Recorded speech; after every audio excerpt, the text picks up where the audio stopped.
Baik Buya, pertanyaan pertama.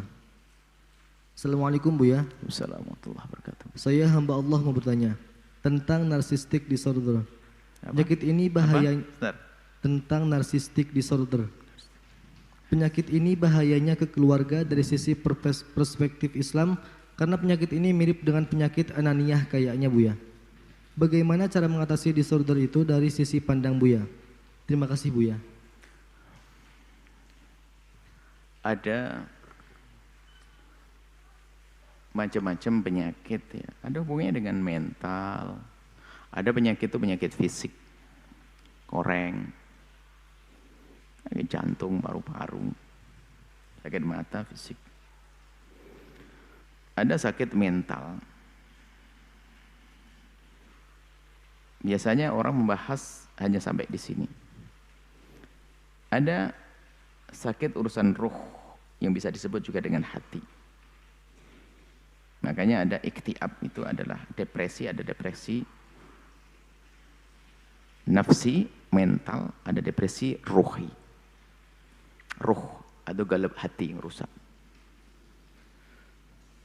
Nah, inilah dalam Islam perlu ditinjau. Sementara mungkin pembahasan masalah psikologi hanya membahas tentang mental saja. Ada, mungkin kalau kita buat segitiga ya.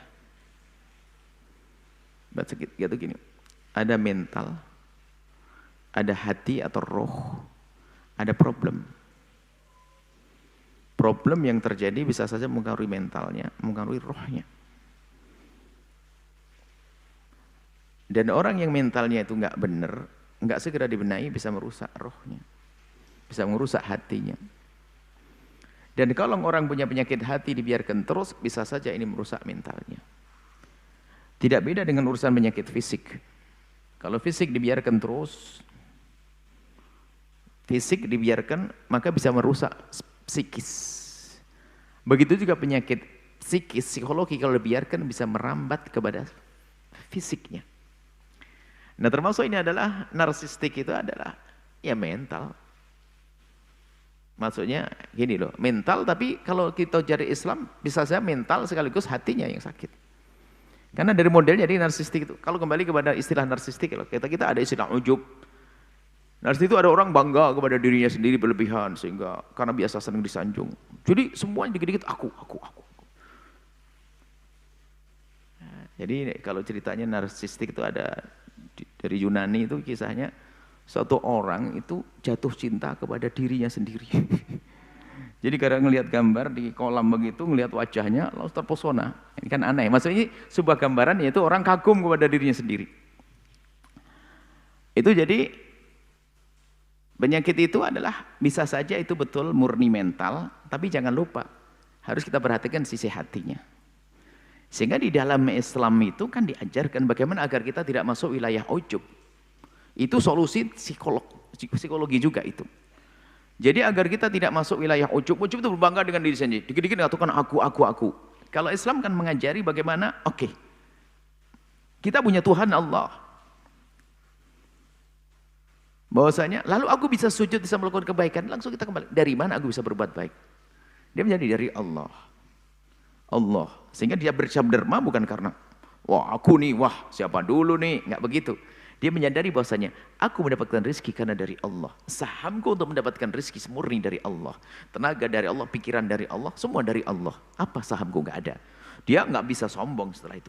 Karena kalau narsistik itu bisa saja dia menjadi orang yang ujub, gampang kagum dengan diri, sombong, mudah tersinggung, enggak mau dikasih pendapat, dikritik marah. Lah ini kan habis-habisan semua. Semua dosa penyakit hati diambil semuanya. Maka kalau begitu, ini bagaimana solusinya kan begitu loh. Saya bukan seorang psikiater, psikolog bukan, maka hendaknya pergi. Sisi pergi ke orang psikolog, agar dicari sebabnya dulu apa. Mungkin akan dijauhkan dari sebab-sebabnya. Mungkin lingkungannya lingkungan yang menyanjungnya, tidak pernah mencoba, tidak pernah melatihnya untuk bisa tabah dengan cacian oloan. Sehingga dia biasa dengan sanjung, nggak pernah dengar. Maka kadang-kadang kita perlu mengajari anak kita, kalau ada orang mengolokmu gimana nak? Imam Ghazali mengajarkan, kalau ada orang mencacimu dan mengolokmu bagaimana? Ini kan ilmu untuk menghilangkan penyakit narsistik ini. Kalau ada orang mencacimu dan mengolokmu, kau pikir Jika olokannya itu tidak benar, kenapa kamu pusing? Wong tidak benar ada padamu. Tenang aja, dia nggak tahu, tinggal gitu saja. Kalau memang olokannya itu benar ada padamu, ya wong sudah ada, kenapa harus pusing? Tinggal berubah saja, kan begitu. Ini adalah ilmu dalam Islam. Tapi tetap kami himbau kalau ada orang penyampaian permasalahan seperti itu datang kepada seorang psikolog, biasanya akan diajari permasalahan mau apa sih dulu. Mungkin kembali kepada bang, ini perlu dia ada ilmunya sendiri. Maka justru kami ingin majelis kami bukan membawa orang kepada kami masalah psikologi, ini bukan. Kami ingin hantarkan orang sadar kalau ini penyakit. Bisa saja itu adalah mental Anda, bisa saja memang kekeroposan roh tadi. Maka hendaknya cara mengobatinya dua dong. Bisa saja itu mental Anda, datang ke psikolog, sebab-sebabnya, sebab menurut ilmunya. Kemudian jangan lupa bahwasanya di dalam Islam bagaimana membersihkan hati, kuatkan keimanan, agar tidak masuk ujub, agar tidak masuk gampang orang tersinggung, sensitif banget. Kok mudah marah, dendam dan sebagainya. Ini kan dibahas oleh ilmu tasawuf dan terselesaikan semuanya. Sehingga bisa jadi kalau sudah mentalnya itu benar, mental kan rasa di hati. Mental dengan hati. Jadi bisa dibedakan. Kalau sudah hatinya benar, maka mentalnya akan terbantu juga. Biarpun jangan sampai disepelekan tentang mental ini. Perhatikan ilmunya ada. Tapi pengobatannya alangkah indahnya kalau dibantu dengan bermacam-macam. Fisiknya iya, biar sehat, makanya olahraga dan sebagainya membantu. Kemudian secara ilmu psikologinya ikut ahlinya. Lebih dari itu, lihat bagaimana menata hati yang diajarkan oleh ahli tasawuf. Itu maksud kami, siapapun yang punya gejala-gejala semacam itu, dia gampang digini. Kan ada seorang ibu, kemana-mana cerita anakku, sampai yang lain nggak bisa cerita anaknya. Anakku, waduh tadi kemini pagi-pagi sudah bangun, Masya Allah, 1 jam yang lain dia mengatakan, oh anaknya lagi, anakku, ada mana, coba kan pernah lihat, ada ibu-ibu digini, anakku, dari awal akhir anakku, ini mulai gejala ini.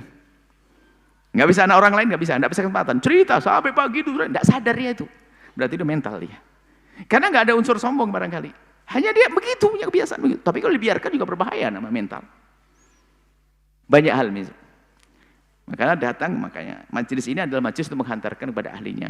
Sakit gigi ke dokter gigi, maksud kami jangan biarin. Sakit gigi tanya ke dokter gigi, jangan dokter adik sendiri nanti. Jangan cabut-cabut sendiri, jangan-jangan belum boleh dicabut. Karena mungkin akarnya masih kuat dan sebagainya, bisa jadi penahan gigi yang lainnya. Jangan main tindak sendiri, biarpun gigi, datang ke dokter gigi, maksud kami begitu. Masalah psikologi, datang ke ahlinya. Masalah roh, ayo belajar bareng-bareng, kita belajar ada ilmunya, ilmu tasawuf. Ini majelis hikamnya adalah ilmu tasawuf, membersihkan hati. Seperti itu. Semoga Allah memberikan kesehatan kepada semuanya. Sehat lahir, sehat batin, sehat mental, sehat roh, insyaallah. Saksikan video ini. Jangan lupa berselawat kepada baginda Nabi Muhammad sallallahu alaihi wa alihi wa sahbihi wasallam.